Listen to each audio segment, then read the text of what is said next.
Welcome to this edition of Go Vote Omaha, presented by the League of Women Voters of Greater Omaha. I'm Jasmine Frazier. Joining us today is MJ Atayi and Morgan Ryan for today's program on youth and civic engagement. The League of Women Voters is a nonpartisan organization and does not endorse political candidates or parties. The League does, however, take positions on issues. Our purpose is to empower voters and defend democracy. Go Vote Omaha primarily focuses on policy issues, and as a result of our discussions, we hope you will feel ready to make informed decisions at election time. Today, we are covering youth and civic engagement. We want to talk about obstacles in youth participation, voting basics, and learn more about what issues matter to young people. Joining us today is MJ Atayi, a journalism and Black Studies double major who is a rising junior at the University of Nebraska at Omaha. And we also have Morgan Ryan, a graduate of Westside High School, and will study American politics at Drake University in Des Moines this fall. Thank you so much for being here. So we're gonna just pick their brains this entire episode. So I'm gonna first start with Morgan. What have been some of your experiences with voting? Did you register at 18? I actually registered when I was 17, about 17 and a half. I voted on only 2 elections because I am 18. I voted first in last May of 2021 and the Omaha City election. I was actually creating some social media content for the Omaha Teen Council, which is a peer health education group that I was a part of. And we were creating social media content for the election and to just notify folks that there's an election going on and how they can vote. And doing research for that, I learned that I could vote as well because I would be 18 by the time that a November election would be. And so that was a cool thing to learn. And so that was my first time voting. And then I just recently voted in this last primary by mail. Mm-hmm. Nice. What about you, MJ? I also registered to vote when I was 17. So I voted in the primary in 2020, and that's when I started. And I was surprised to learn that I could register to vote before I turned 18. So when I heard that, because our teachers were talking about it, I was like, oh, really? And so then I did, and I was like, oh, this is really neat that I get to participate at 17 instead of 18 like I believed. Nice. Yeah, excuse me, I actually did not register when I was 18. I'm 33, and I actually just registered, I registered to vote when I was 18, but I actually didn't participate until the Trump 22, the Trump and Joe Biden election, and that was the first time I voted. So I actually recently just got, interested in, I guess, having my voice heard in policy changes and governmental issues and stuff. So looking at you guys and you're voting at 18 is pretty cool. So yeah, and also individuals can register to vote if they will turn 18 by the first Tuesday of November of that year. That includes the right to vote in primaries and caucuses if they will be 18 by then. So just a little note. Okay, how do you like to civically engage with your community, MJ? For me, one thing I did a lot when I first started college is I was in this club called Voices for Justice, and we would attend town halls or make meetings to talk to elected officials. And this was in Kansas City because that's where my first university was. Mm-hmm. So that was really cool for me. And then when I came to Omaha, I didn't really know how to start doing that again because I transferred schools. But that's one thing I want to get back into, looking into town halls and different things that I can do, especially on the university campus. Nice. Yeah, that's great. What about you, Morgan? So I got started with the League just about a year ago. So I like doing voter registration drives out in the community. Those are fun, even though we usually register maybe 2 or 3 people at each event, but it's still fun to just be out in the community and talking to people about voting and giving them our resources. And I did a voter registration drive at my high school this past spring, and I was very lucky to be able to do that with the administration of Westside and with the help of the League, of course. Yeah. I was at a voter registration with the league, and I think most people are actually already registered, but you get those one or two in your like score, you know, that want to register with us. So, yeah. What way do you prefer to vote? By mail, early in person, or in person on election day? And I'll start with you, Morgan. So the first time I voted, I went early in person at the Douglas County Commissioner's office because I had a friend that I was taking with me, and they couldn't register online because they didn't have a driver's license in Nebraska. So they had to go register in person. So we just decided she was going to register, then we were both going to vote early at the Commissioner's office, and that worked out well because there were only 2 offices on the ballot. But now that I'm in like a midterm election and there were a bunch of offices on the ballot, I really, really appreciated being able to do mail-in ballots and just to be able to research the candidates and look on different forums, talk to family and friends about candidates, what they'd heard. So I plan to do that in the future. Okay. All right. What about you? The first time I ever voted, I voted in person.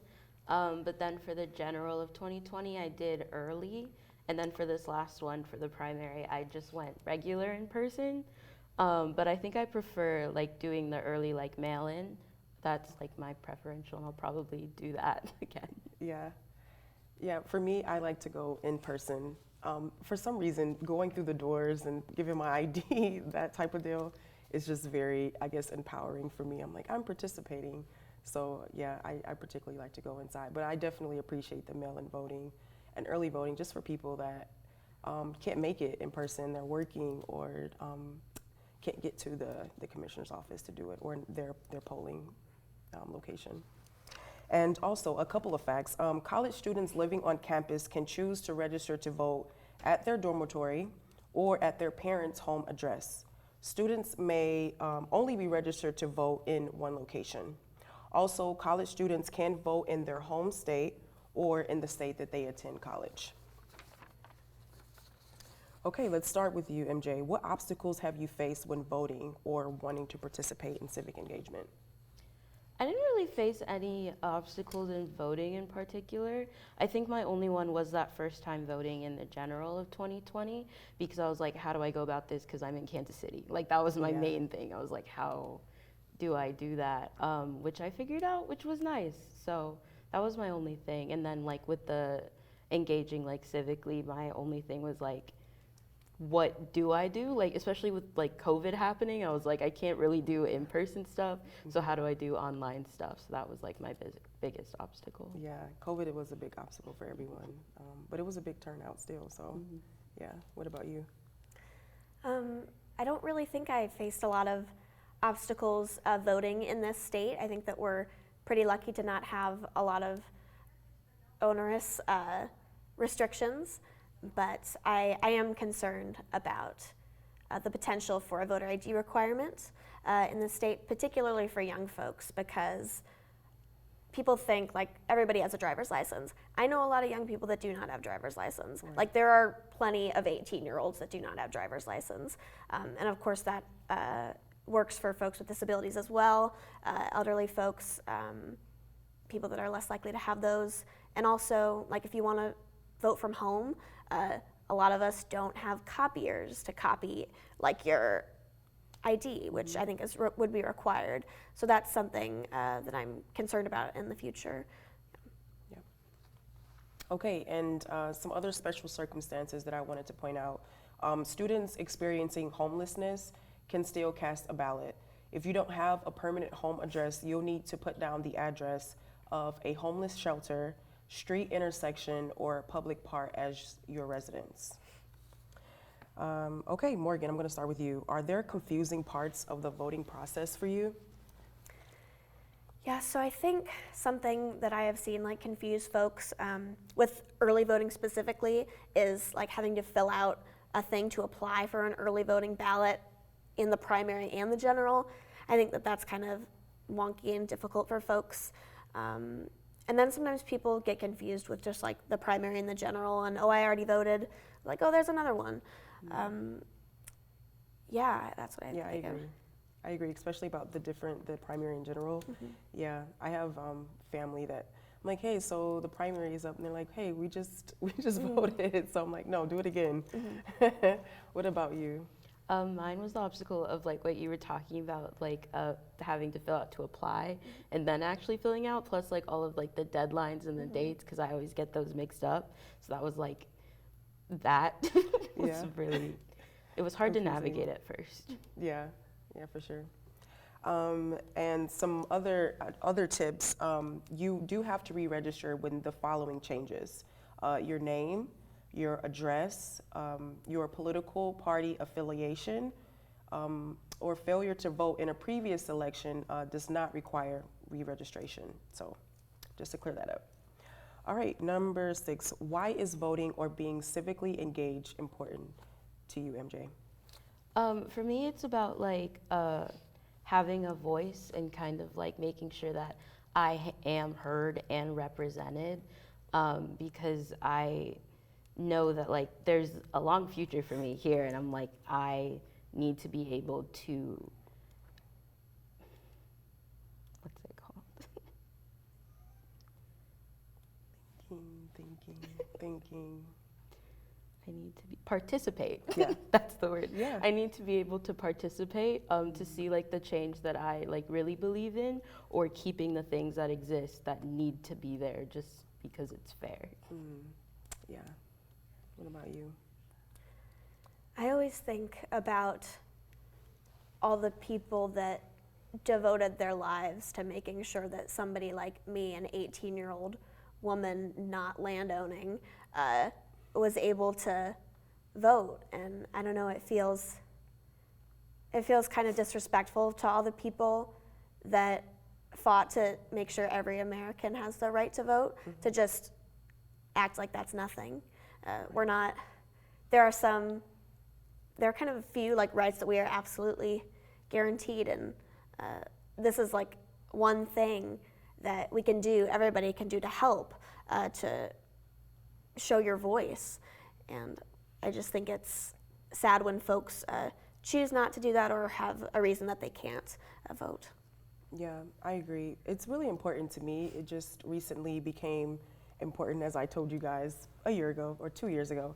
But I just kept watching things around me happen, and I'm like, didn't even have a chance to like voice my opinion on if this should happen, or just little things that were going on in my neighborhood locally, or even like federal elections. I just kind of said, oh yeah, my neighbors will take care of that for me, whatever, you know. So it was just kind of leaving it up to everybody to just kind of like create this community around me that I left all of decision making up to everybody else, you know, and I was just kind of like not really voicing my own opinion.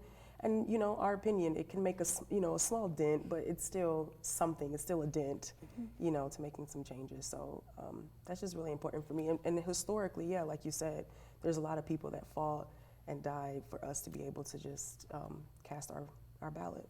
So, okay, if there was one piece of information you think other people should know, what would it be, Morgan? Let me think.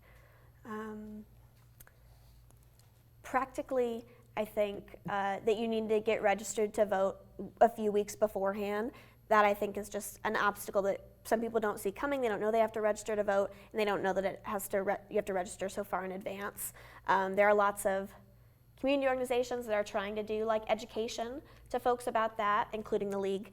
But still, people fall through the cracks, unfortunately, and that's unfortunate. You know, when you're trying to get out the vote, tell people about voting, and it's like, oh, I'm sorry, that deadline is passed. That's unfortunate. And also, something that I wish people would know is that almost all of the policies that affect your lives the most are the local and state level. That's just so important to realize. Right, I agree. What about you? I think it's important for people to know that they should probably, if they want to go like vote in person especially, it's like really good to make a plan for that day. So you're like, this is the hour that I'm gonna go and I'm gonna do this. And if I have another event, whether it's like work or like school sometimes, like that I have the opportunity to go out and make sure that I can actually vote. Planning is very important as I've realized. Oh, yeah, it's your personal experience, huh? Yeah. Okay, so plan. Okay, where do you go to find information about candidates, MJ? Well, I use Vote 411. That's a Yes. really, I recently discovered that for this, and I was like, oh my God, this is so helpful. Yeah. Otherwise, I normally, for learning about candidates, I just go to their websites and kind of like read about what their plans are, and then I'll like tune into like forums that are happening and what questions they're being asked and how they answer. Okay. And Morgan, what about you? Yeah, so all of that, Vote 411, obviously, shout out. That's people here do. I was one of many people like volunteering, trying to reach out to those candidates, and so that's a super helpful resource for voters and for candidates as well. But yeah, I look at other, sometimes organizations, endorsements, or forums that they're a part of. Almost all of them have a website. Almost all of them have like a Facebook page, and so those are always helpful. Yeah, I was gonna say Vote 411 too. You can just submit your zip code in, and they pull up everyone that's on your ballot specifically, because you're not gonna, obviously everyone's not on your ballot, but according to your location, everything is there for you regarding their position on issues, who's on your ballot.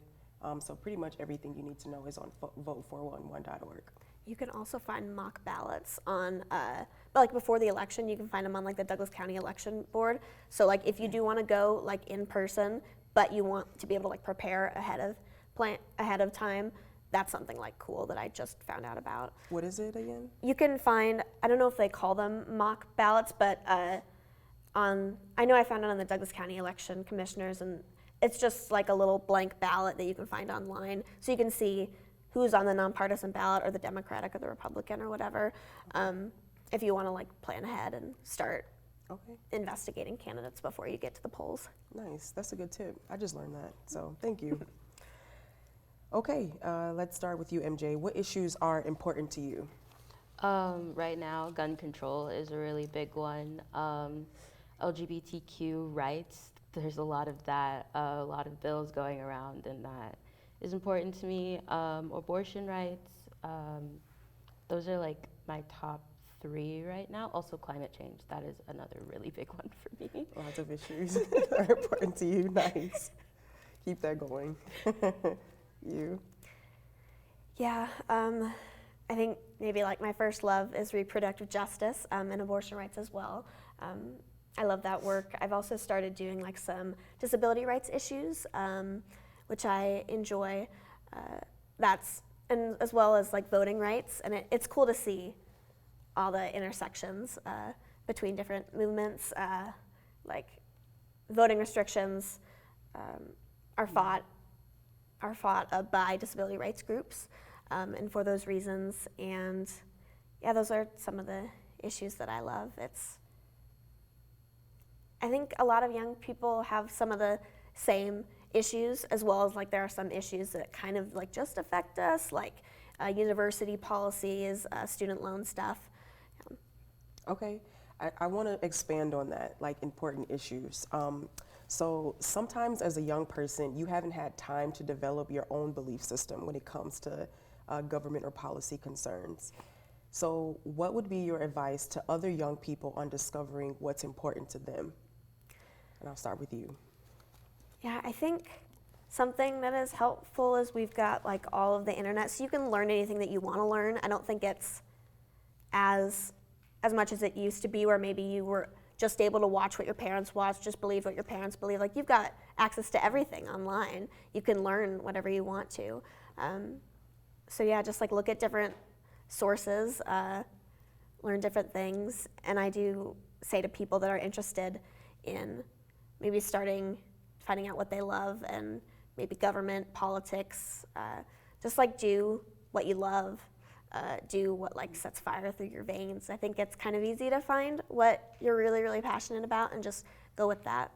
Yeah, I like that. And you can find what's really passionate and what brings fire to your veins once you go out and to discover different issues, like going to town halls or going to even protests. Like those can even spark some fire. So yeah, research online. things like that. So what about you? I would say the same thing. Yeah. I think research is very important, and just like going out and seeing what's happening. That's also, I feel like that's really important. Like going out is the most important part. Yeah. I say that word a lot. Also, I would agree with protests, seeing what events are happening, because going to protests and seeing what like the passion that other people have for this issue, it makes you want to learn more about it, like what's really going on. And one thing for me is like I like seeing what people are passionate about and then going for it and seeing like, how do I feel about this, you know? Right, yeah. And also social media too. Yeah, there are lots of opinions on social media, news. We get our news, most of our news from social media, so I definitely think going on there and searching out some stuff, seeing what your friends are talking about, what they believe in, and see if it interests you as well. So, okay. How do you hope to inspire other people in general to take action on social issues, MJ?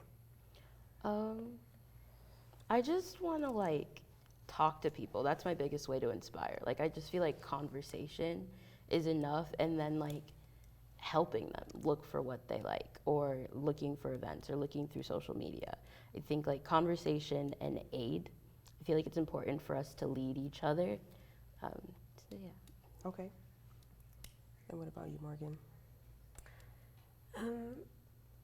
I think that maybe this will go over the heads of some of our older crowds, but like Instagram stories, like which is where you, or different platforms where you can like share articles, infographics and stuff. Those are super helpful that you can just share and other people can read them, and you can learn about an issue that you've never heard of just because somebody shared this article or this infographic or post about it. Yeah. I also think definitely social media, but also maybe posting what you're doing out in the community. I do that sometimes on my personal social media, and my friends and family are always intrigued, like, so what are you doing and what are you guys talking about? And so that kind of sparks something in them to find their own passions and get involved in the community. So definitely sharing, what you're doing out there on social media would definitely inspire a lot of people. So, okay. What life experiences have you had that have led you to participate in civic engagement? And I'm going to start with you. I think that when we're trying to find like the issues that we're interested in, there are often things that affect us. Like I'm interested in women's rights or reproductive rights as a woman. I'm interested in youth rights as a young person. Interested in disability rights as a chronically ill person. So that's what I think of. I don't know if that was all of the question. Yeah. But Yeah, so, I mean, but it wasn't a specific life experience. It's just that you identify as this, and that's what I'm passionate about, pretty much. Okay. What about you, MJ? For me, a big one was like me being just like a queer youth, especially, and stories that I've heard about conversion therapy. That was a really big one for me. That caused me to be like, I care about this issue and I want to talk about this issue specifically. So that was like my main experience. Then I just think growing up Black is just another like experience in and of itself, that it's like I have to speak for this, because there are a lot of people who like feel like they can't, or there's like a fear, and I'm like, okay, well then I have to. Right. Yeah. It's like your voice is a representation of an entire population, right? So actually, what's conversion therapy? Or is it theory? So conversion therapy is the belief that like being a queer, whether it's like gay or trans, is like the choice thing, and then people try to like convert them by sending them to camps, and a lot of them can be really harmful for like mental health. So that's a really big one, and it's still legal in a lot of places to do these, and a lot of people come out and they talk about like their trauma from those instances, because some of them are just really cruel in how they go about converting. So learning about that and how that's still allowed, especially for like just being able to send minors off to like these sort of camps was just terrible. Interesting. Okay. So I'm gonna actually kind of pick your brains about what you plan to do. I know that you do this personally, like on your own time, right? You're involved in the community, but do you plan on doing it professionally in some sort? So what about you, Morgan? Yes, so I'm going to be majoring in politics, so I do want to do this. This is what I'm passionate about. I have certain issues, but like civic engagement is totally one of them. No matter what like your partisanship is, I want you to be able to vote, and I will fight for your right to do that. So I don't know, I have lots of different ways that I could go and issues that I've spoken about that I like, but I'm just excited to see where it takes me. Like I'm working on a petition campaign right now, and I find that like so important, and just being able to engage with the community at like a bunch of different events, that's been a very cool thing to do.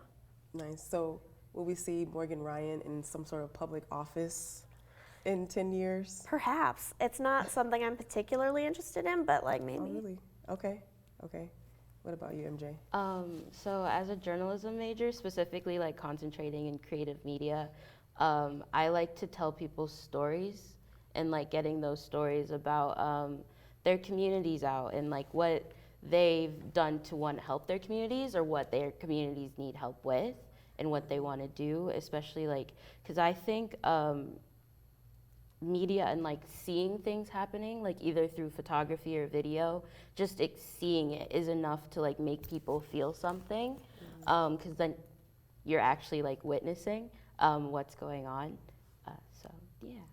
Yeah, I kind of had an idea of getting in, like, or just running for a public office, but it's kind of hard transitioning into my career path right now into it. So we'll see. So first, I want to thank both Morgan and MJ for taking time out to speak with me. I think we're all more educated about youth and your participation in government and civic engagement. So thank you for being here. We want to, again, thank you guys for being here. So for the League of Women Voters of Greater Omaha, I'm Jasmine Frazier, reminding you to inform yourself about issues and candidates, and at election time, be ready to go vote Omaha.